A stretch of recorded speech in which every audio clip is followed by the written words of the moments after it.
¿Qué tal, amigos? Bienvenidos a un episodio más de 271 Podcast.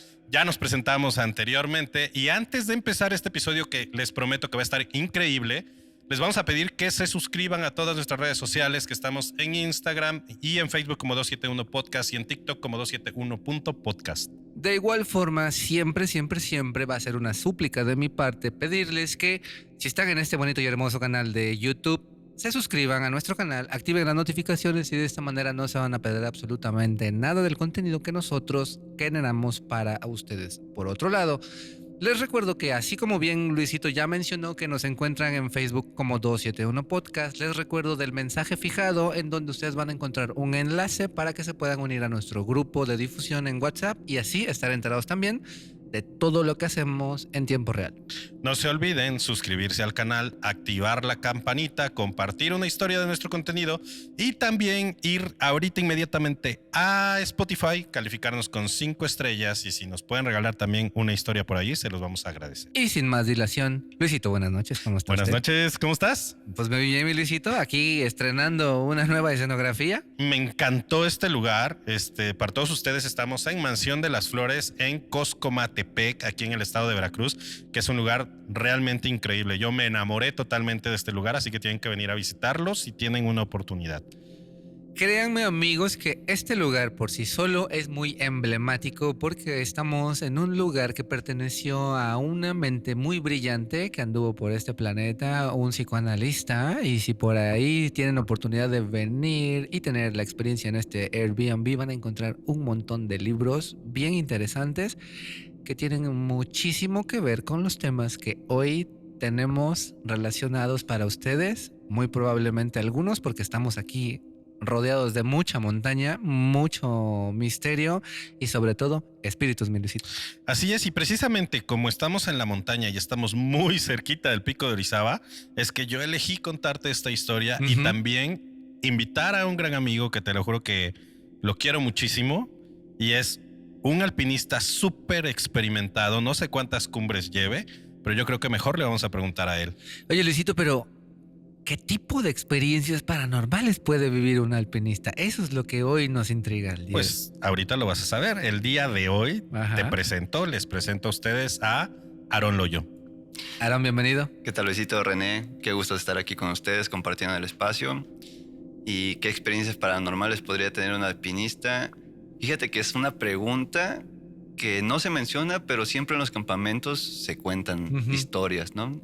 Pero aguantaron porque yo estoy bien seguro que tú debes tener tus propias historias, muchas anécdotas, pero como es tradición en este episodio, ¿habías escuchado alguna vez de la historia que contó Luisito? Sí, y también como en otros casos, o sea, no solamente el del compañero americano, ¿no?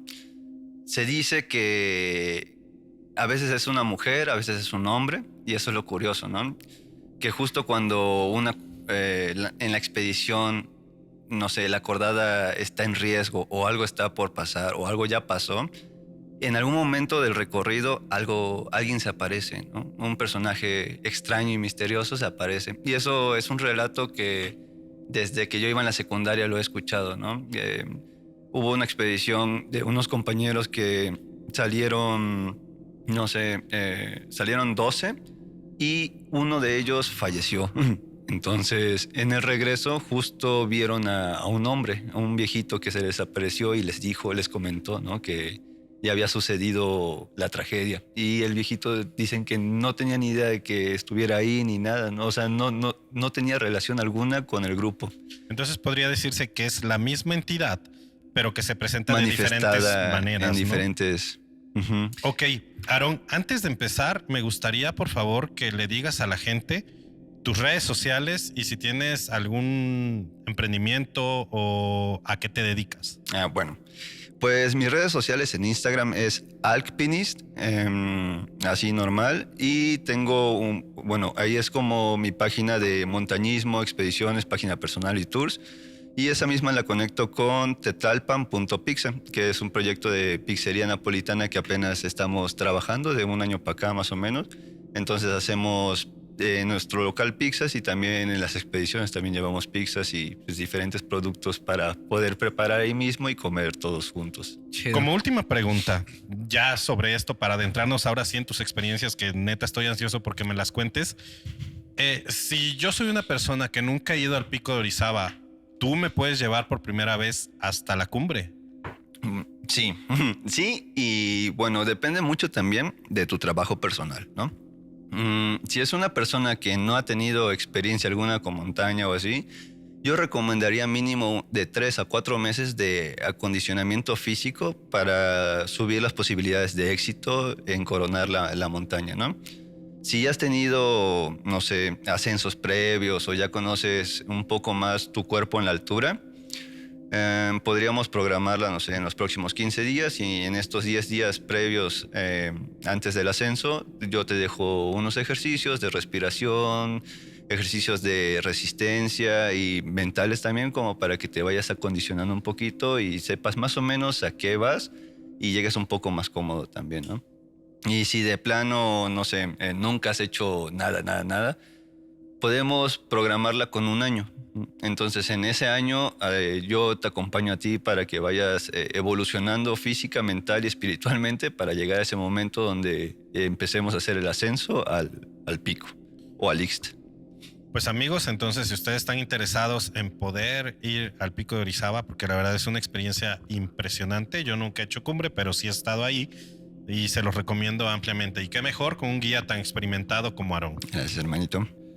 Pero pues bueno, Aarón, fíjate que se me hace bien interesante lo que dices respecto a la preparación que se debe hacer para este tipo de ascensos de montaña. Y digo, ya al final comentaremos mucho de esto, porque mencionaste que tienes que tener una preparación tanto física como mental, pero también espiritual. Efectivamente, amigo. Y entonces aquí es a donde viene la introducción de nuestro tema. ¿Por qué una preparación espiritual tendría que ser importante para escalar una montaña? Para una persona como nosotros, por ejemplo, ¿qué es lo que puede llegar a enfrentar allá? ¿Cuáles han sido, por ejemplo, ahora sí, ya entrándonos un poquito, tus experiencias por las cuales tú dices se requiere preparación integral?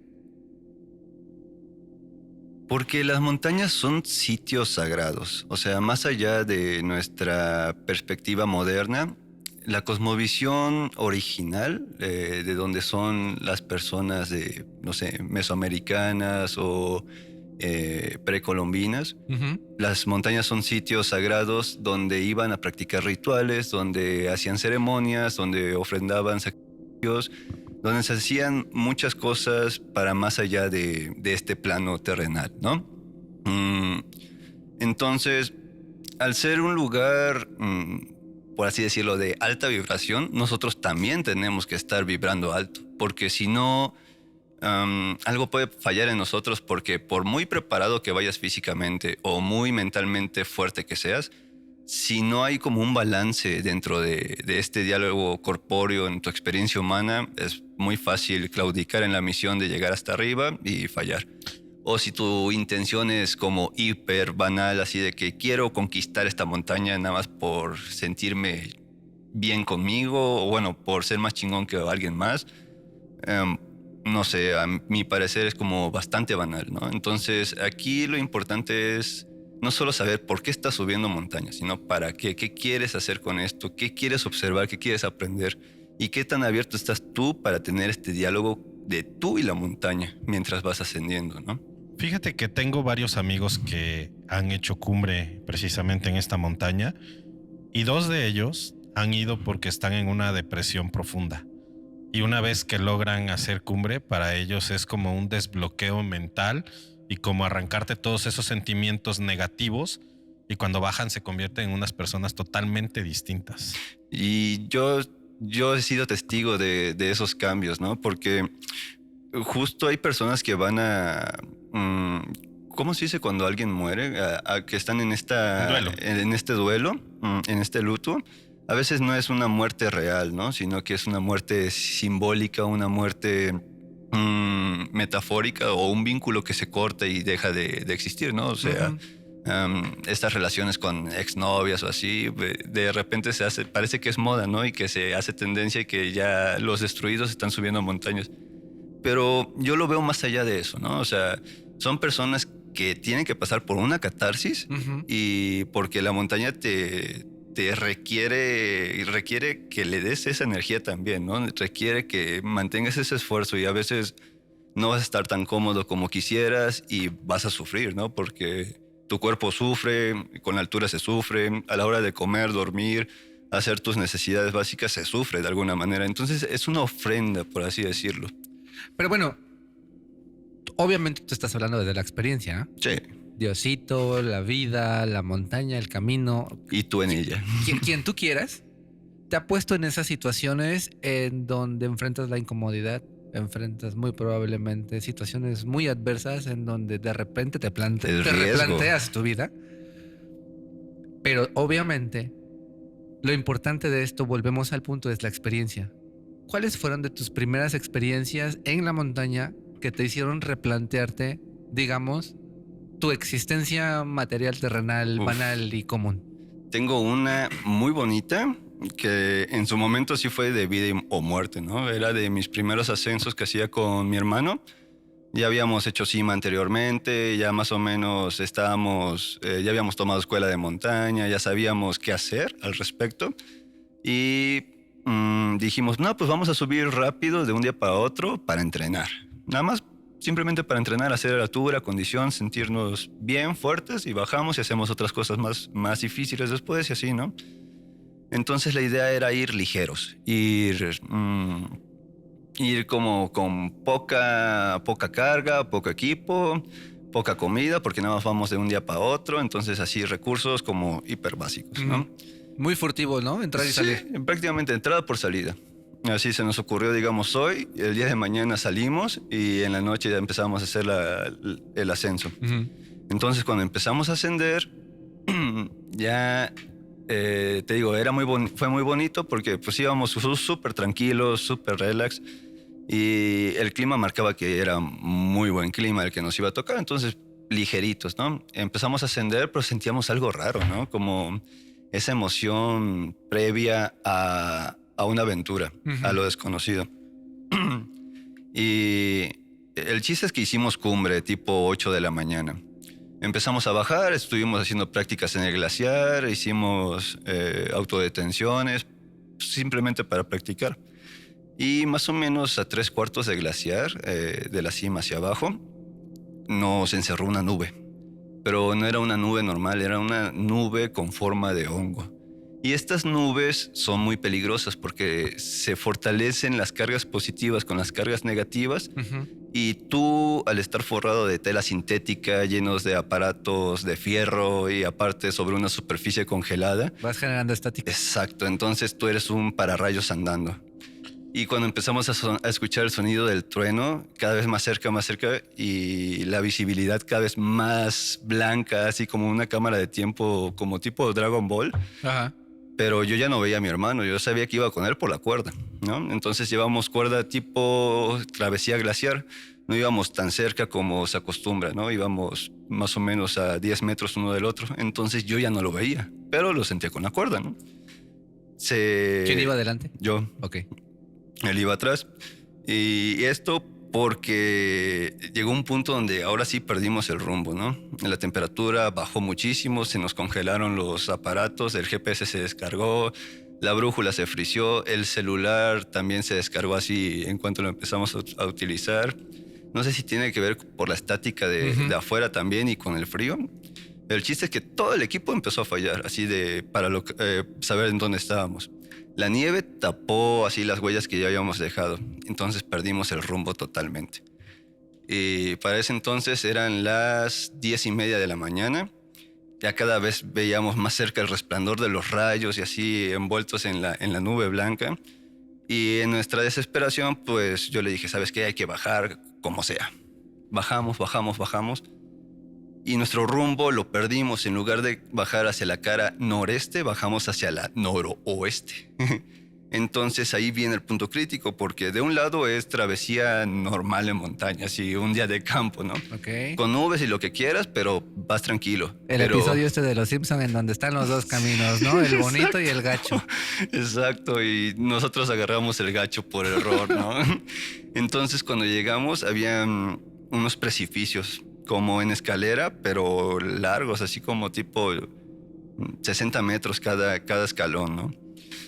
Y cuando nos asomamos, pues la ventisca pegando de abajo para arriba y fue como, vamos a bajar aquí. Y mi hermano, ¿qué? Sí, vamos a bajar aquí ya. O sea, ahí lo importante era alejarte de la tormenta eléctrica. Sí, o sea, bajar a toda costa, o sea, dejar de tener el glaciar en tus pies, separarte de tus fierros, o sea, dejar de usar el equipo en ese momento, ¿no? Y ya yo como pude hice una reunión, puse con Abalacop, que es meter prácticamente un cordino en el hielo en forma triangular, y ya de ahí pones tu cuerda y nos descolgamos, ¿no? Y empezamos a bajar, a bajar, a bajar. Hicimos unos cuatro rapeles más o menos, hasta que empezamos a dejar de sentir nieve. Íbamos empapados por la lluvia y la ventisca, y ya los rayos ya se habían quedado atrás, ¿no? Pero aún así no teníamos visibilidad, no sabíamos a dónde íbamos ni en qué parte estábamos. Yo más o menos por los desfiladeros ya intuía, pero en ese entonces yo no conocía a la perfección el pico.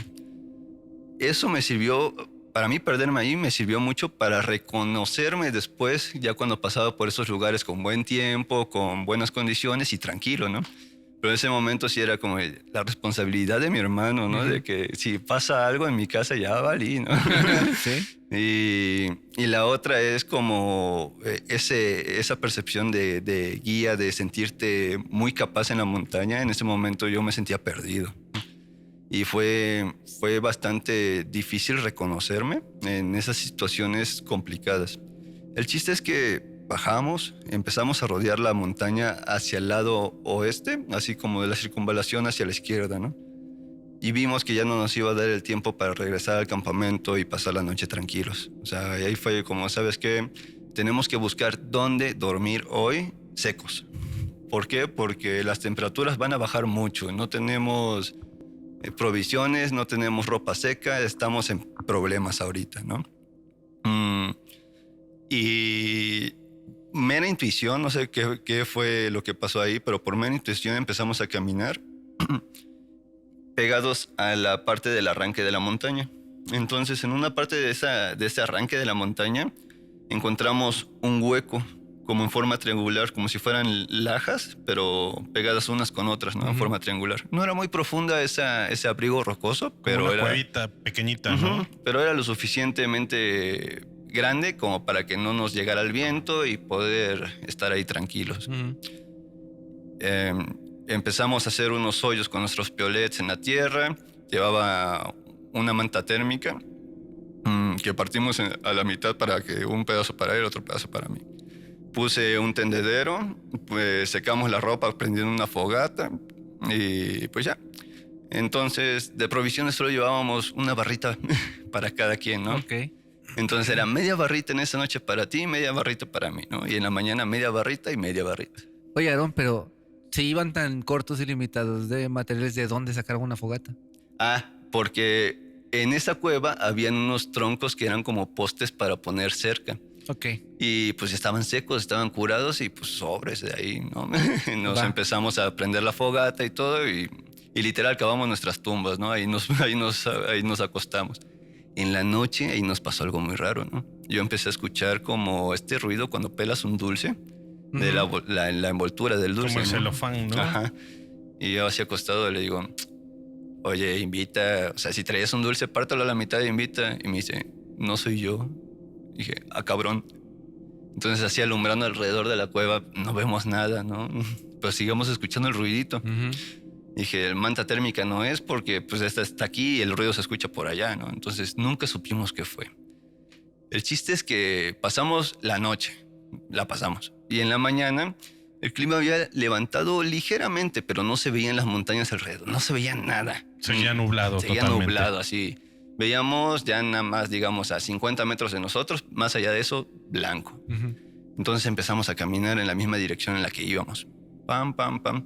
Pasamos por un lugar que se llama el Valle del Encuentro y encontramos un albergue vacío, derruido, así como dijimos, mira, aquí hubiéramos pasado bien la noche, pero pues, de saber que íbamos a llegar aquí, pues quién sabe. Ya en el Valle del Encuentro, pues obviamente como tiene nombre ya era algo conocido, ya tuvieron esperanza de ya más salir o de menos, esta situación, ¿no? Ya más o menos ya me había geolocalizado. Y te digo, en este albergue que encontramos estaba vacío, así vacío, nada. Dijimos, no, pues a ver si hay agua o algo, ¿no? Vacío. Seguimos avanzando y llegamos a un camino que nos llevó a la tumba del Citla. No sé si conozcan el Citla, un perrito que era muy famoso, que ayudaba a los expedicionistas a llegar a cima o regresar, ¿no? Y ahí fue como, Citla, por favor, yo sé que estás por ahí, ayúdanos a regresar, ¿no? Tú siempre ayudas a los montañistas, ayúdanos ahora también a nosotros. Y aparte siento que por la situación en la que estabas, lo has de haber pedido desde el fondo Sí, de tu corazón con unas era, fuerzas increíbles, esa ¿no? fue intención auténtica, de verdad, ¿no? Y así con mi hermano, también así de que, ¿sabes qué? Por favor, ayúdanos. Y ya dejamos nuestra pequeña ofrenda de incienso porque llevábamos incienso. Ya dejamos nuestro incienso y en eso se abre la ventana de nubes y empezamos a ver el pico hacia allá el Sierra Negra. Y dije, ya sé dónde estoy. Digo a mi hermano, ¿sabes qué? Aquí agarramos, empezamos a subir por la cara sur, llegamos al glaciar y empezamos a bajar. Y volteaba a ver a mi hermano. Ya no. No. Y dijo, no, yo no jalo así. Y dije, bueno, tienes razón. Puede ser que se empeore el clima, ¿sabes qué? Vámonos para abajo y vamos a llegar a Ciudad Cerdán. Entonces en el camino empezamos a bajar, pasamos otra vez por este albergue que estaba abandonado y en la ventana, una ventana que yo había revisado, así que vi antes y todo y que estuve ahí cuando íbamos de subida, en esa ventana encontré una manzana, güey. Una manzana así amarilla en una bolsa perfecta. Pero esa no estaba ahí, o sea, te lo juro, yo lo hubiera visto, lo hubiera olido, tenía mucha hambre. Pero no estaba ahí y cuando regresamos ahí había una manzana y fue como de, gracias, quien quiera que seas, gracias, ¿no? Ajá. Ya, micha y micha, cada quien, ¿no? Seguimos avanzando y a lo lejos vimos así como unos manchones, como si fueran cúpulas en el cerro y dijimos, ahí debe de haber gente. Sí, seguro. Estas cúpulas resulta que era el Observatorio de Rayos Gamma Hawke. Es un laboratorio que está financiando hacia varias instituciones que están ahí, ¿no? Y pues llegamos, o sea, para llegar a eso teníamos que subir una lomota, ¿no? Llegamos hasta arriba, nos metimos y vimos que estaba lleno así de rotoplaces, así, pero muchísimos, como 100 rotoplaces alrededor de la ladera. Agua, va. No lo pudimos destapar ninguno, ¿no? Y fue como, no, yo creo que si lo destapamos lo rompemos, mejor vamos a seguir así. Nos metimos ya por la entrada bien. Bueno, cabe mencionar, es que hay mucha gente que no es de México. El Rotoplas es un contenedor de agua para cuando en teoría se va el agua potable en las casas. Exacto. Son contenedores de agua de muchos litros. Sí, no, y ahí fue la sensación de tan llegos y tan cerca, ¿no? Sí, claro. Entonces, estábamos desesperados, pero dijimos, no lo vamos a romper. O sea, no. Sí, llegamos ya a la parte de adentro arriba y encontramos que ahí había un captador de agua pluvial. Y ahí llenamos nuestras botellas, nuestros termos, otra vez ya teníamos agua por fin de nuevo. Ya empezamos a seguir caminando. Bueno, para esto gritamos ayuda y todo lo que quieras que un náufrago hace. Y pues nada, nadie, ¿no? Yo creo que en las grabaciones nos vieron así de las cámaras de seguridad. Se vieron como las perdidas. Sí, ayuda, no, ayuda.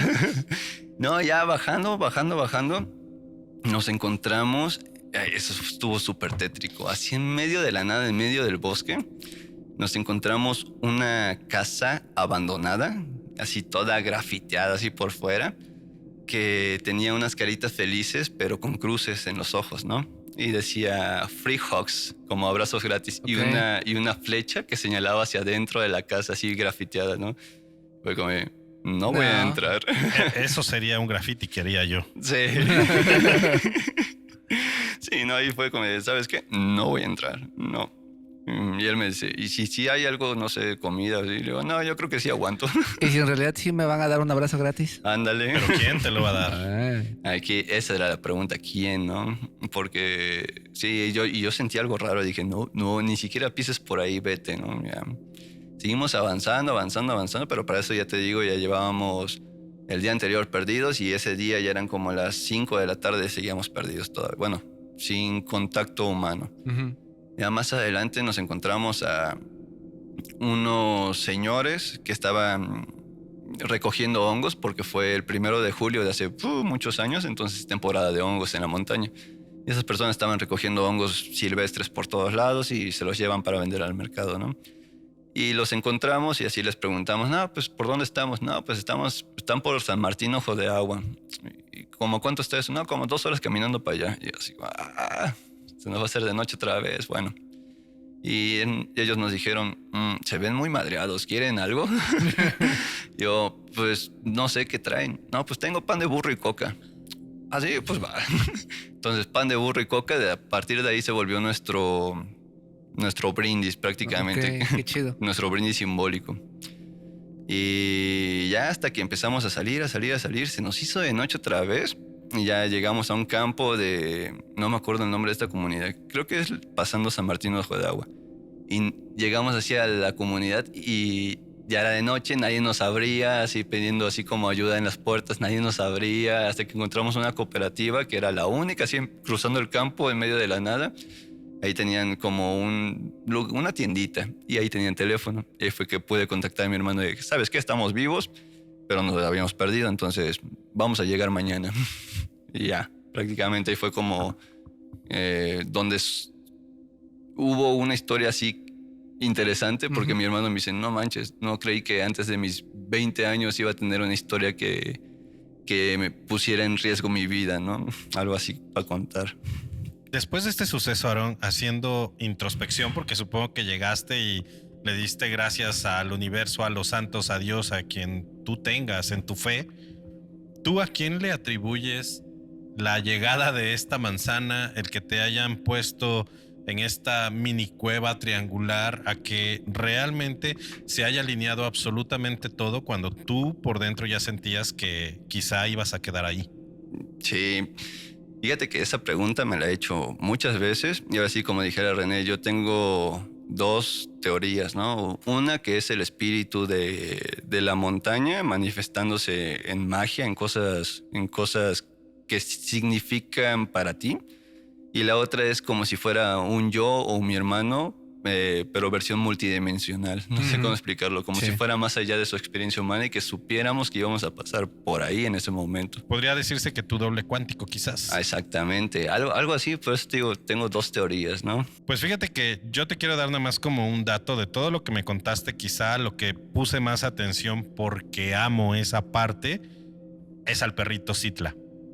Entonces yo siento que le pediste con tanto fervor al espíritu del perrito, y los perritos son guías. La verdad es que sí. Entonces pudo haber sido que él no se te presentó físicamente, pero pudo haberte guiado o haber, pues no sé, puesto las cosas en línea para que ustedes pudieran salir de ese lugar. Y si piensas al perro como un compañero cósmico, o sea, no por nada están asociados con entierros funerarios, ¿no? O sea, son los que pueden atravesar los planos multidimensionalmente. Son los que bajan al Mictlán y regresan para acá y van para allá arriba y todo lo que quieras, ¿no? Por eso los perritos siempre están ahí acompañando al difunto para su viaje. Exactamente. Y fíjate que algo bien curioso que dijiste y cronológicamente hablando, pienso que tuvo mucho que ver la ofrenda que dejaste, que dices que llevabas incienso. Ah, sí. Entonces, para todos aquellos creyentes de que cuando tú llegas con respeto a un lugar sagrado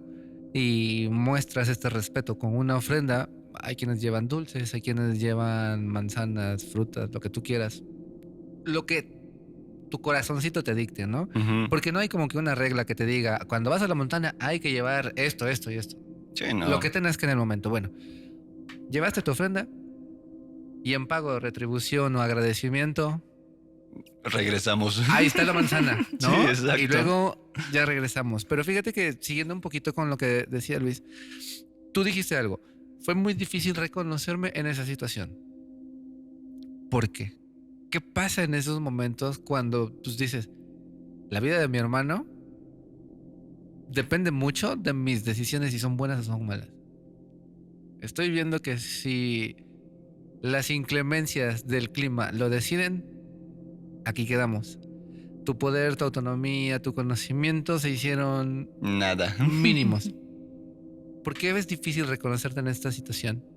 Y quiero pensar que es ahí es donde entra la preparación. ¿Cómo lo enfrentas? Yo creo que previo a eso habían pasado como ciertos simulacros que de alguna manera te colocan en esa posición de autopercepción, ¿no? De que ya sabes cómo reaccionas en ciertas circunstancias, en ciertos escenarios y, como bien lo dijiste, la toma de decisiones. Una toma de decisiones correctas en la montaña te salva la vida y la de tus compañeros. Una decisión tomada, ahora sí, al chingadazo, pone en riesgo tu vida, la de tu cordada y la de los rescatistas que van a ir por ti. O sea, Sí, son claro. varias cosas que están ahí de por medio todo el tiempo. Y no por nada en el pico han habido también tantos accidentes, ¿no? O sea, es un lugar donde hay una vibra, es una vibra muy bonita. La verdad es algo así hermoso. Cambia bastante cuando vas solo. Hacer un ascenso en solitario sí es distinto.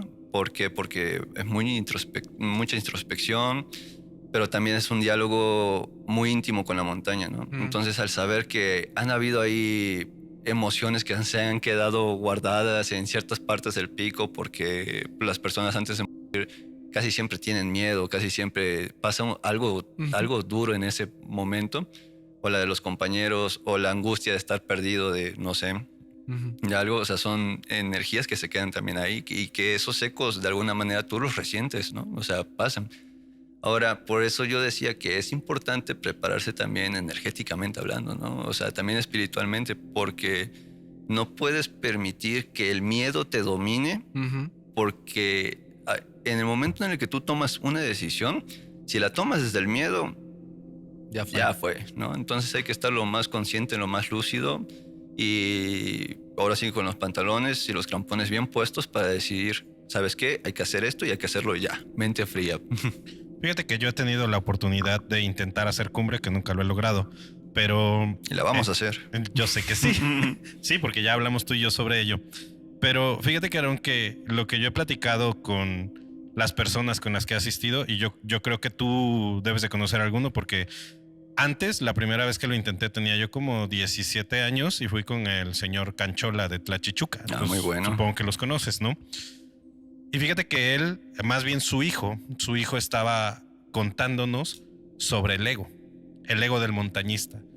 Y resulta que las personas que van y que no son humildes, que tienen un ego de que yo puedo, yo soy tal y he escalado tal y tal montaña, siempre la montaña les pone pruebas bien difíciles. Quizá no les quite la vida, pero sí la van a sufrir mucho. Sí los llevan al límite. Y exactamente te quería comentar, porque esto se hizo muy viral, que el año pasado, me parece que sí fue el año pasado, vino un grupo de personas, creo que venían de Monterrey, y se supone que el guía... De Guadalajara. De Guadalajara, y el guía era muy experimentado y los llevó por un camino que no tenía que llevarlos y pues perdieron la vida varios, ¿no? De hecho, esa historia, yo cuando la supe el año pasado igual, dije, no mames, pudimos haber sido mi hermano y yo, ¿no? O sea, justo fue el mismo escenario replicado en diferentes circunstancias, ¿no? Aquí yo no sé realmente cómo haya procedido el guía, pero desde el hecho de que el grupo se fragmentó así en varias partes y se fueron quedando algunos que no tenían ni idea ni de cómo era la montaña, otros sin guantes, o sea, mal, o sea, eso estuvo realmente mal, ¿no?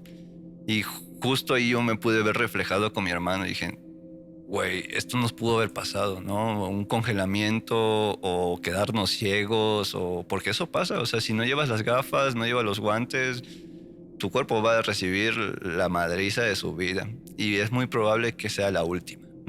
Sí. Está cañón. Y bueno, Aaron, esto fue tu experiencia personal. ¿Qué otras historias tienes acerca de esto? Mira, hay una que me contó un amigo mío que es muy cercano a este personaje. El señor, yo creo que ha sido uno de los mejores alpinistas mexicanos que hemos tenido. Ha sido el primer latinoamericano y una de las primeras 4 personas en conquistar los 14 8000, que son las 14 montañas más altas de todo el mundo, arriba de 8000 metros, ¿no? Esta historia me la contó Max Álvarez un día que estábamos acampando en Nidos 2.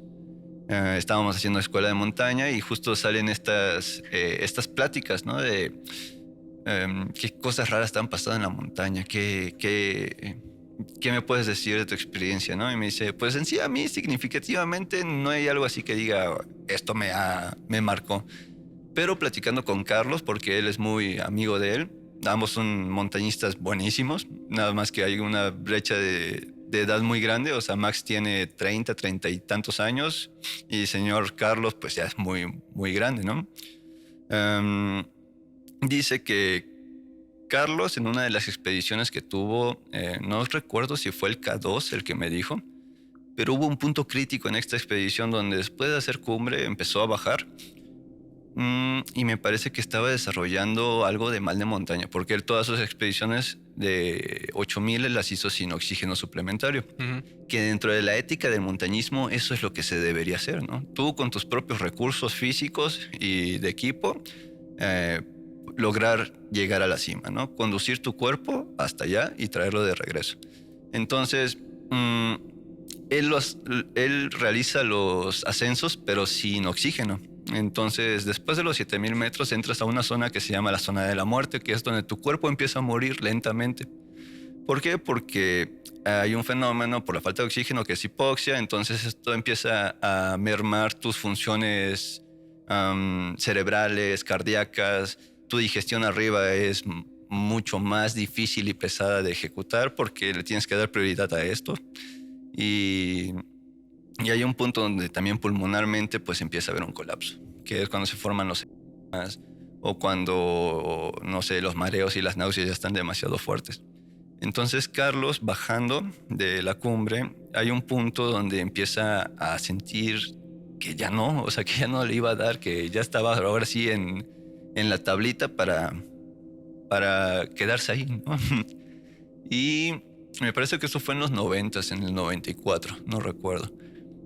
Y resulta que en ese momento así de ese punto de quiebre, él en la ventisca, porque había mal tiempo también, en la ventisca con la luz de su lámpara, ve una silueta blanca, lanuda, grande, y no sabe qué era, ¿no? Y la podía ver, estaba ahí relativamente cerca de él. Entonces él se fue siguiéndola, porque también me parece que había perdido el rumbo de donde estaba su campamento al que tenía que llegar, ¿no? No recuerdo si era el campamento 4 o el campamento 3. El chiste es que entre cada campamento pues las distancias son grandes. Y él llegando de regreso ve la silueta, la empieza a seguir, pero ya así con los últimos alientos de vida, ¿no? Hasta que llega a su campamento. O sea, cuando desaparece la silueta se da cuenta que está en su campamento. Entonces llega y fue lo último que llegó a hacer, ¿no? Es acostarse y pasar la noche. Y la pasó, sobrevivió. Y al día siguiente empieza a contar esto y se da cuenta de que hay otros montañistas que también les ha pasado. Igual en los Himalayas, no solamente en esa montaña, en otras montañas de los Himalayas también les ha pasado, ¿no? Y aquí lo curioso es que hay montañas que se consideran sagradas allá, donde se supone que habita una deidad, no recuerdo el nombre de esta deidad, pero esa montaña ningún alpinista tiene permitido subirla. Nadie. Ok. Nadie. ¿Y nadie lo hace o si hay personas que rompen la regla? No pueden. No, o sea, lo han intentado, pero claudican en su intención. No pueden simplemente, ¿no? Y aparte de que está impuesto por parte de su gobierno, creo que es de China, no me acuerdo. No se puede subir a esa montaña simplemente, ¿no? Fíjate que ahorita que cuentas eso y describes a esta entidad, pues obviamente la mayor parte de la gente va a pensar en el Yeti, ¿no? El Yeti o el pie grande. Exactamente, pero yo pensé en otra cosa y yo nunca hago referencias sobre esto, pero yo pensé en Monsters Inc. Hey. Bienvenidos al Himalaya. En ese Yeti, Exactamente. de verdad. Pues mira, si tú dices, o bueno, más bien todas las historias alrededor de las montañas y todas las creencias que hay en estos países que tienen estas montañas importantes, o sea, sí se van mucho a lo espiritual, se van mucho a las creencias, ¿no? Y más en los Himalayas, ¿no? Que pues también está, no sé si estoy mal, pero también está el Tíbet, está, pues hay un montón de budismo ahí. Entonces supongo que también la energía que vibra dentro de estas montañas y alrededor, pues debe de tener también unos guardianes superpoderosos. Es que ahí te va, carnal. Se supone que todo en este universo está vivo, ¿estás de acuerdo? Y entonces Totalmente. te dicen que todo a como es arriba es abajo, a como es afuera es adentro. Entonces, si nos vamos bajo conocimientos esotéricos, se dice que tú tienes 7 chakras principales, ¿no? Que son los que reparten la luz o la energía en tu cuerpo. Si hablamos y consideramos a este planeta como un ser vivo, autónomo e independiente, este planeta también tiene sus chakras. Y hay quienes dicen y manejan la teoría de que el chakra corazón, el chakra, digamos, el espiritual de este planeta, en este momento está en el Tíbet. Pero hay también evidencia científica de que cada X tiempo Se mueve, ¿no? el polo magnético, los polos magnéticos del planeta se mueven. Y cuando se reubican los polos magnéticos, los chakras también se reubican. Y entonces es por eso que en otros episodios nosotros hemos estado hablando de que la especulación y el renacimiento, digamos, de esta zona es porque se dice que una vez que venga este cambio de polos magnéticos, que según las tradiciones dicen que estamos muy cerca, carnal, que es lo que podría generar estos 3 días de oscuridad que se hablan en la Biblia, porque al cambiar los polos magnéticos obviamente va a interferir con la forma de la incidencia de la luz en este planeta y podría haber estos 3 días de oscuridad. Pero bueno, ¿qué es lo que va a pasar?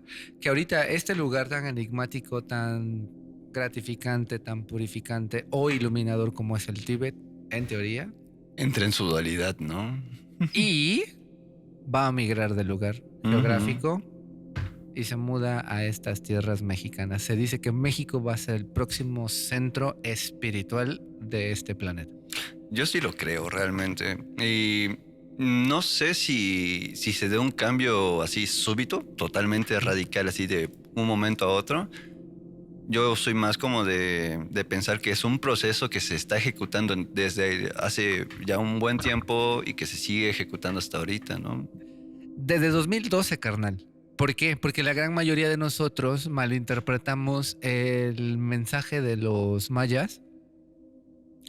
La gran mayoría piensa que cuando se acaba un ciclo, todo el mundo estábamos pensando en un gran cataclismo, en un apocalipsis y en donde se iba a acabar el mundo. Pero nuestros abuelitos hablan de ciclos. Y entonces cuando se acaba algo, obviamente otra cosa inicia. Pero esa transición en donde algo se acaba para que algo inicie, se supone que es la transición en donde, como tú dices, no va a ser algo súbito, no va a ser algo dramático, pero paulatinamente vamos a ir cambiando muchas cosas. Y te digo, yo sí lo creo que estamos siendo testigos de ese cambio, esa transición. Y en las montañas lo vemos mucho. O sea, cómo es que se activan vulcanológicamente las cadenas, ¿no? O sea, cómo en Tailandia hay una erupción, en Guatemala hay otra, ¿cómo se llama? Ahí por Hawái hay otra, y cómo todas tienen la característica de ser las más fuertes y agresivas que se han dado en las últimas veces que ha sucedido, ¿no?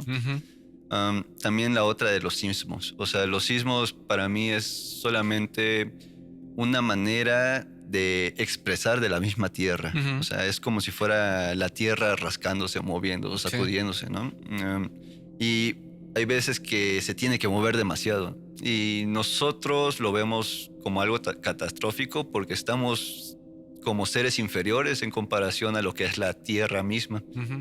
Pero si lo vemos ya de manera más, a una escala más grande, más cósmicamente más grande, es el proceso por el que tiene que pasar nuestro planeta como ser vivo también, ¿no? Al final nosotros somos seres humanos que vienen a aprender a esta escuela de planeta que tenemos. Fíjate que yo estaba hablando precisamente de este tema en donde ves que de repente se dice, ¿no? Que si nosotros nos unimos como humanidad en conciencia y tenemos buenos pensamientos, podemos evitar cataclismos, ¿estás de acuerdo? O provocarlos. O provocarlos en su defecto, que eso es en lo que estamos vibrando, más en el caos, más en las tragedias, en el miedo, en el rencor y sobre todo en el agredir al siguiente, ¿no? Entonces, muy probablemente toda esta energía negativa, la Tierra la recibe y como dices, como buen perro, cuando ya estás cargado de muchas pulgas, te sacudes muy fuerte. Pero imagínate que nosotros fuéramos pulguitas, que nos portáramos bien y en lugar de darle comezón a la Tierra, la acicaláramos, es decir, tuviéramos otra mentalidad. Exactamente. No lo sé, pero a lo mejor los cataclismos se podrían evitar si nosotros vibráramos distinto. O sea, estás hablando de que en gran medida el termómetro de cómo está la conciencia como humanidad tiene mucho que ver. Yo lo veo como una báscula, una balanza, ¿no? Si quieres tener sequía, tala todo como lo vamos haciendo ahorita, ¿no? O sea, trunca el ciclo del agua. O sea, por eso el glaciar de alguna manera está retrocediendo, se está haciendo cada vez más pequeño, porque nosotros al estar en Veracruz tenemos esta gran masa de montañas que mantienen ahí atrapada, contenida todo el agua, ¿no? Cuando nosotros empezamos a talar, ese ciclo tan bonito que es el ciclo del agua se trunca. Entonces, los cuerpos de agua empiezan a ponerse más débiles, el glaciar no se recupera, empieza a haber escasez de agua y es ahí donde la gente dice, hay que plantar árboles, ¿no? O sea, es como de que, güey, eso hazlo 10 años antes de que llegues a este punto tan crítico. Por eso, sí digo, es importante conservar desde, no sé, los niños, por ejemplo, cuál es la función de un árbol.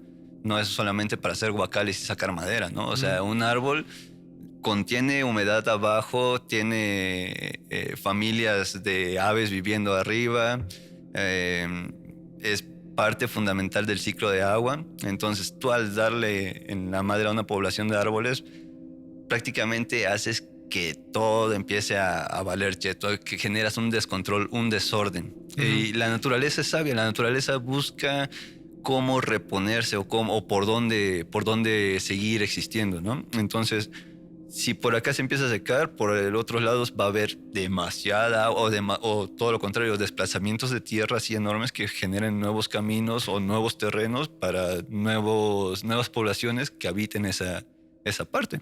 Pues prácticamente pasaría lo que estábamos platicando hace rato, ¿no?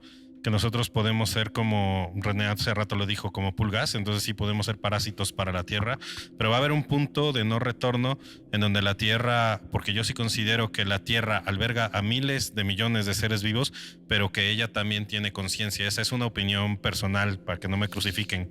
Entonces yo siento que en algún momento ella va a decir, ya estoy harta de todo esto, y pues los quiero mucho, pero ya no los quiero dentro de mí y pum, es cuando la Tierra se va a limpiar y puede venir otro apocalipsis que va a acabar con absolutamente todo menos con la naturaleza, ¿no? Sí, y también yo ahí lo que veo es que, digamos, ya está pasando el apocalipsis, ¿no? ¿Quiénes son los que van a sobrevivir?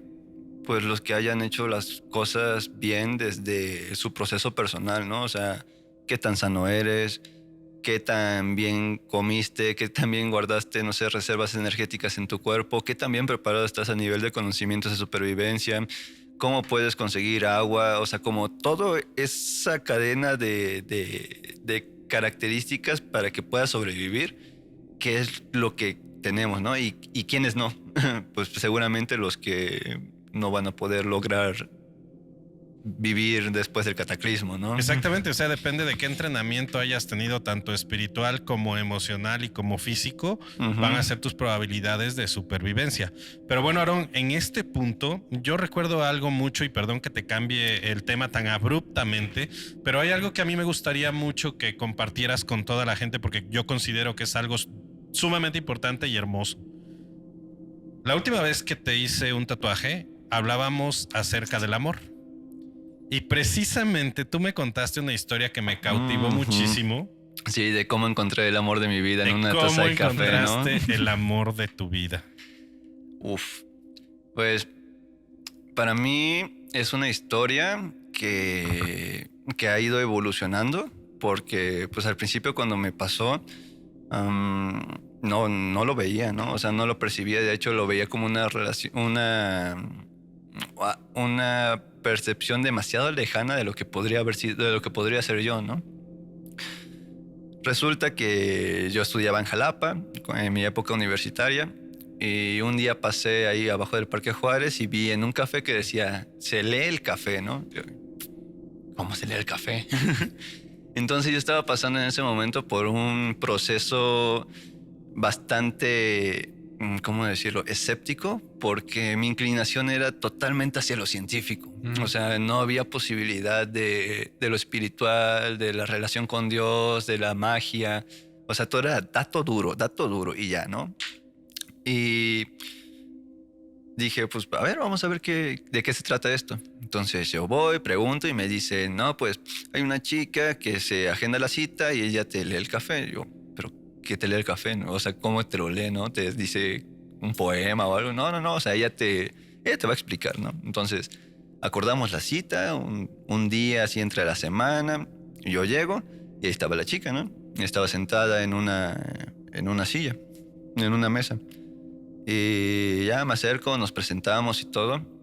Y dije, ahorita de seguro me va a preguntar, ya sabes, como preguntas así para saber quién eres, qué haces y tener información de ti. Yo era lo que yo estaba previendo, ¿no? Y no, nada más me dijo, ¿cómo te llamas? Y ya le dije, me llamo Aaron Loyo Kumul, estudio arqueología y así, ¿no? Y dice, ok. Bueno, nos traen el café. Me traen el café en una taza y aparte me traen una galletita de café que sacan que es de donde sacaron el café que me voy a tomar, ¿no? Y me dice, tómate el café en silencio, no me tienes que decir nada. Y dije, oh. Ya me dijo, solamente piensa en ti, piensa en qué quieres, piensa como el por qué estás aquí, ¿no? Y ya, pues yo todo mamón pensando, no, pues quiero desenmascarar a esta persona. Al menos para mí, ¿no? Para mi percepción. Y pues ya me acabo el café y me dice, guarda un poquito de lo que te queda en la taza y con ese poquito empieza a dibujar, rompiendo la galleta de café, empieza a dibujar algo, lo que tú quieras. Y dije, ok, pues ha de ser psicoanálisis, ¿no? Ajá. Entonces, pues yo me pongo así a dibujar, me empecé a viajar un rato, ¿no? Entonces yo hice algo parecido como una balsa árbol, por así decirlo, ¿no? Como si las raíces fueran una parte de la balsa y la copa fuera, no sé, otra. La vela, ¿no? Ah, exactamente, ¿no? Y pues yo lo dejé así. Y ella empieza a verlo, Y dice, ya. Me dijo, en ese entonces era 2014, 2015, le calculo. Y me dice, ya, mira, aquí pasa algo. Dice, tú vas a ir a Sudamérica, a una parte de Sudamérica, vas a hacer cosas importantes para ti ahí, algo muy significativo para ti, lo vas a hacer ahí, ¿no? Le dije, pues seguramente va a ser un intercambio o algo así, quiero pensar, ¿no? Y bueno, me dice eso. Me dice después algo de, en este momento se están poniendo las bases para que pase, no sé, un negocio que puede durar generaciones. Ajá, como que en ese momento no entendía nada, ¿no? Me dice, ¿quieres saber sobre el amor? Le digo, sí, ¿por qué no? Y me dice, bueno, el amor en tu caso viene de una persona con algo rojo. Dije, una persona con algo rojo. Me dijo, sí, tú presta atención. Cuando eso suceda, tú te vas a dar cuenta, tú lo vas a saber, ¿no? Ya sea que traiga vestido rojo, pelo rojo, algo rojo, ¿no? Dije, ¿pero qué? Dije, ¿los ojos rojos? Dije, no sé. O sea, como que en ese momento no tenía ni pies ni cabeza lo que me decía. Aparte, yo en ese momento también tenía mi pareja sentimental y así. De ahí no recuerdo qué más me dijo. Sí, me dijo, el amor verdadero de tu vida se va a manifestar a través de una persona de rojo. Y dije, pero así literal las palabras, el amor verdadero. Me dijo, y vas a tener, aquí se ve un bebé y vas a tener un bebé y así, yo así como que, Dios mío. Espérese, doña, espérese, ¿no? Ajá, le dije, dígame que esto es falso, ¿no? Y pues ya pasó el tiempo. No sé, como un mes, 2 meses, y yo seguía trayendo el discurso de esta persona y digo, pero ¿por qué traigo? O sea, ¿qué está pasando, no? Dije, ¿sabes qué? Voy a ir otra vez al café, voy a hacer otra cita y voy a hablar con ella para que me explique un poquito más. Llego al café y resulta que esta persona ya no estaba dando sesiones de nada, ¿no? Se desapareció. Yo, no puede ser, yo tengo que encontrar quién es o sea, tengo que saber quién era esta persona que me llevó el café, ¿no? Y así yo hice mi investigación, así de, no, pues tú sabes algo de ella, no, pues sé que tienen un puesto en tal parte de libros. Ya me voy a buscar. No, pues ya nos ha puesto, era la Filu, ¿no? En ese momento. No, ya nos han puesto y no sé. Pero tienen un local donde venden libros en tal parte. Y ahí voy. Y el chiste es que llegué con esta persona y me la encuentro así sentada leyendo un libro. Le pregunto, oye, ¿tú me leíste el café? Y dice, no. Yo, pero por favor, me dice, mira, yo soy bruja. Bueno, yo era bruja, pero ya no. O sea, yo ahorita ya no te puedo hacer ni leer ni decir nada, absolutamente de nada. Por eso me metí en problemas. Dije, ¿por mí? Y dice, no, o sea, por estar haciendo esas cosas se metió en problemas. Dice que ya no, que radicalmente no. Dije, pero quiero saber un poco al respecto. Quédate con lo que te dije, no te voy a decir nada más. Así que me quedé, oh, man. Pasaron los años y yo seguía pensando en esa mujer de rojo, ¿no? Y dije, ¿quién podrá ser? Y así, cuando aparecía la posibilidad, no sé, tuve una novia pelirroja, pero como que decía, no encuentro aquí el feeling o lo que me decía esta mujer, ¿no? No lo siento lo que me dijo, ¿no? Sí, no, exacto. O sea, como que no había ahí coherencia. Sigue pasando pasa el tiempo y yo primero me fui a Estados Unidos, estuve allá trabajando un año y de ahí junto una buena lana para irme a Ecuador a hacer escuela de montaña y me voy a Ecuador. Y ya estando en Ecuador, como que empiezan a llegar toda esta serie de eventos que me han pasado y dije, ¿cómo llegué aquí, no? Y me acordé de lo que me dijo esta persona que me le llevó el café. Tú vas a ir a Sudamérica, vas a hacer algo importante para ti, te vas a tomar... Porque también me dijo algo de talleres y así, de cosas de interés personal, ¿no? Y el chiste es que ya estaba en Ecuador. Regreso a Ecuador y me encuentro con una chica. Y esta chica no es que tuviera algo rojo, como tal, así, pelo, ropa o algo rojo, no. Pero ella venía de un país rojo. Y eso yo no lo había notado hasta después que sentí esa emoción, esa conexión, eso tan bonito. Yo no lo había notado hasta que dije, ¡ah, eres tú! ¿Cuál es el país rojo? Rusia. Y resulta que ella es rusa, ¿no? Entonces, ahí fue cuando dije, ¿qué? ¿Será que está pasando? Y Sukutum pasó. Resulta que sí. Y pues ahora estamos, no sé, muy, muy felices, contentos. Tenemos nuestra bebé y pues es rusa mexicana nuestra bebé. Entonces es media roja también. Pero no, sí, estamos muy, muy felices. Y hasta la fecha me pongo a acordarme de ese yo escéptico entrando en la cafetería para analizar por mente juiciosa. Y me veo yo ahora así como simplemente aceptando y ya transformado por mi misma historia, viendo mi yo de ahora y dije, eso es un salto cuántico. O sea, estas cosas sí pasan, ¿no? O sea, ya no soy tan escéptico como antes, sigo teniendo mi punto de duda, pero hasta ahora sí voy encontrando coherencia entre lo que he vivido y lo que estoy viviendo ahora, ¿no? Como que sí hay un puente entre un yo pasado y un yo futuro. Aparte que tú te creíste tanto el discurso que te mentalizaste y quizá tú solito lo materializaste. Sí, podría ¿no? decirse que encontraste tu otro extremo del hilo rojo. Exactamente. Y a través de ese hilo rojo, pues fue un viaje de muchas maneras, porque aprendí mucho, dónde sí y dónde no. Pues mira, se supone, según los japoneses, que este hilo rojo es invisible, obviamente, y que no mide distancias, no mide situaciones, se puede estirar, se puede doblar, se puede deformar, pero jamás en la vida se puede romper.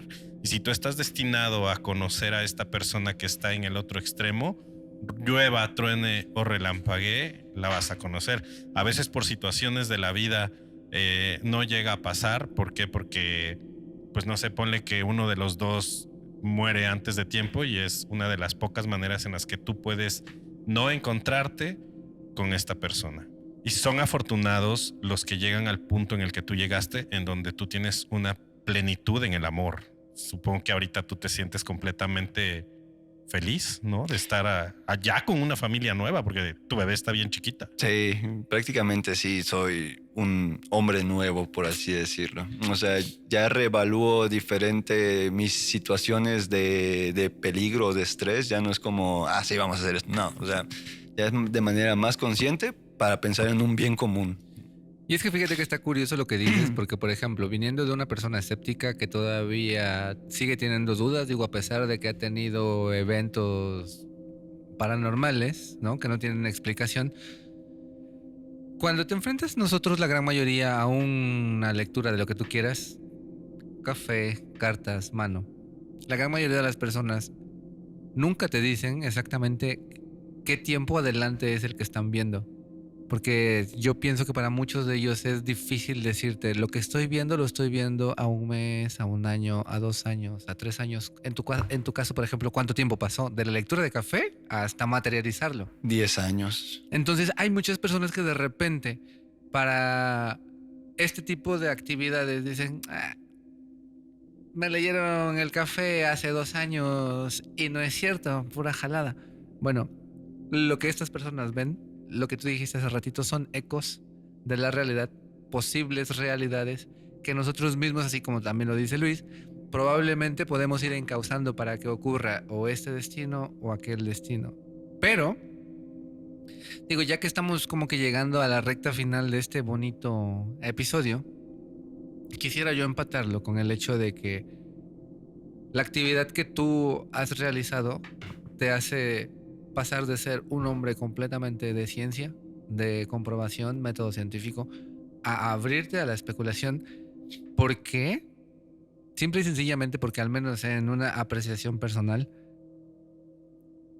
grandes lugares en donde grandes maestros han recibido iluminación. ¿Y qué es esa iluminación? Pues un despertar de conciencia.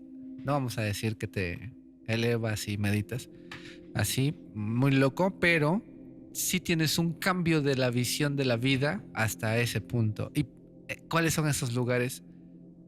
La Biblia marca 3. El desierto, el templo o la montaña. Pero para nuestros abuelitos hay un cuarto, que son las cuevas. Hey. Y son en estos lugares a donde te retas a ti mismo, enfrentas muy probablemente muchos retos, muchas adversidades. Y es ahí a donde encuentras esta conexión con lo divino, ¿no? Se dice que las montañas, como bien lo decías, mantienen espíritus puros, espíritus de muy alta vibración, que son los que en algún momento, gracias a estas ofrendas que la gran mayoría de que practican esta actividad llevan, en retribución, un espíritu bondadoso, como es el protector de toda una cordillera o de todo un volcán, amorosamente me traes esto, yo te doy tu paz y liberación mental, emocional. Pero ojo, porque el espíritu de la montaña sí puede ser benevolente, puede ser protector, pero también los espíritus de la montaña, que son muy protectores, ellos mismos, si tú le faltas el respeto a la montaña, si no vas con humildad, ellos pueden provocar que no regreses tampoco. Entonces, amigos, este es el punto del podcast en donde muy amablemente te pedimos tu comentario.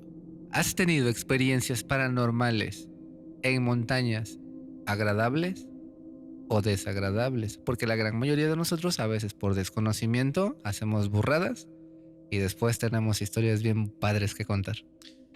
Y si tú llegaste hasta el punto de este video, te quiero hacer una pregunta. Déjame en los comentarios si, así como Aarón, ya encontraste el otro extremo del hilo rojo. Pues Aarón, la verdad me dio muchísimo gusto tenerte con nosotros. Te lo juro que ya estaba ansioso por poder grabar contigo. Mi hermano, gracias. Ya más o menos conocía las historias, pero para mí la más significativa era la de El Hilo Rojo. Hey. Entonces, para la gente que tenga alguna duda sobre lo que tú acabas de contar, ¿podrías por favor volver a repetir tus redes sociales y tu emprendimiento? Claro que sí, hermanito. Mi Instagram es alkpinist, ALK Pinist, prácticamente como alpinist. Y la otra es tetlalpan.pizza. Pues al menos, Aarón, también de mi parte me gustaría muchísimo agradecerte el tiempo y sobre todo las historias que compartiste con nosotros. Digo, yo siento que habría muchísima tela más de dónde cortar, digo, porque hay muchas personas que quiero pensar que así como Luisito están preparando próximamente su ascenso y muchos piensan que, como se dice vulgarmente, es enchílame esta gorda y te pongo la que sigue, ¿no? Entonces, yo creo que hay muchas cosas que se pueden platicar, pero bueno, todo lo poquito o mucho que nos has compartido en este momento, yo creo que va a haber personas a las que les va a servir el consejito y sobre todo el hecho de volvernos humildes ante cosas muchísimo más grandes que nosotros. Entonces, exactamente. Muchísimas gracias, carnalito, por compartirnos tus historias. Y pues si en algún momento vuelves a tener otra interesante y chida, pues... Ah, claro que sí. Este es tu Es que es lo mejor es que tiene más. Entonces, Sí, tiene por que ahí volver. hay varias. Pero sí, muchas gracias por el espacio, la verdad. Siempre es un gusto poder platicar con ustedes. Algo que sí quisiera recalcar es que si van a visitar la montaña, vayan preparados. ¿Okay? Lleven un guía, es lo más importante, y vayan bien preparados y con humildad y ahora sí el corazón abierto para aprender, para saber qué estás haciendo tú ahí, ¿sale? Y regresen bien. Y bueno, amigos, pues entonces ya lo dijo Aarón, hay que llevar el corazoncito abierto. Así que abran su corazón y acepten el riesgo de poder visitar esa montaña. No es necesario que vayan a hacer cumbre, también los puede llevar al glaciar nada más, a que pisen la nieve. Hay mucha gente aquí en México que no conoce la nieve y es una experiencia increíble. No nos queremos ir, pero ya tenemos que hacerlo. No sin antes decirte que si llegaste hasta este punto, comentes yo lo logré, actives la campanita, te suscribas a nuestro canal, compartas una historia y recuerda que también esto va a salir en Spotify, así que ve directamente a Spotify, califícanos con 5 estrellas y también déjanos un comentario para que el algoritmo pueda seguir recomendando nuestro contenido que con mucho amor hacemos para ti. Y de igual forma, así como dice Luisito, repartan amor y como lo sugerimos nosotros, compartiendo todo nuestro contenido en redes sociales. Les recordamos que nos encuentran en Facebook e Instagram como 271 Podcast y en TikTok estamos como 271.podcast. Y les recuerdo nuestro comentario fijado en Facebook, en donde ustedes van a poder encontrar el enlace para nuestro canal de difusión en WhatsApp y así estar enterados de todos los chismecitos y contenido que creamos para ustedes. Así que no esperen más, si tienes una historia paranormal que contar, nosotros la queremos escuchar. Y bueno, amigos, recuerden que si quieren un tatuajito hecho por mí, lo pueden hacer directamente en mi Instagram personal, estoy como LuisQ1. Y si quieren escuchar historias de terror completamente de esas que te ponen la piel de gallina, vayan directamente a mi otro proyecto que es hermano de este proyecto tan hermoso, que se llama 180 LPM Podcast en YouTube y en Spotify. Y amigos, llegamos a este punto en donde yo te digo, recuerda que al final del día no importa el chisme que te traiga Aarón, el chisme que te traiga Luis, Juanito o cualquiera del equipo de 271 Podcast, la verdad no se encuentra allá afuera. La verdad, amigos, está justo aquí, adentro de cada uno de nosotros. Aquí merengues. Bye. Adiós.